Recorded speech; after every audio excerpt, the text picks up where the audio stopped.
মোৰ কোনো জাতি নাই, মোৰ কোনো ধৰ্ম নাই, মোৰ কোনো ভগৱান নাই। মই মুক্ত, মই কাঞ্চনজংঘা, মই কাঞ্চনজংঘা, মই কাঞ্চনজংঘা। এই মায়ার ধরা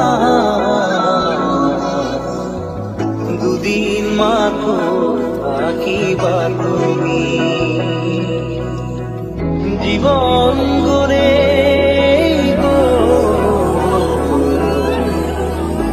গড়ে পাবা তুমি।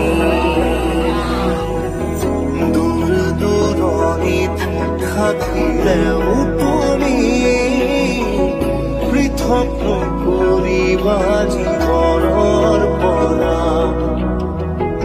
আজ মন হয় পৃথিৱী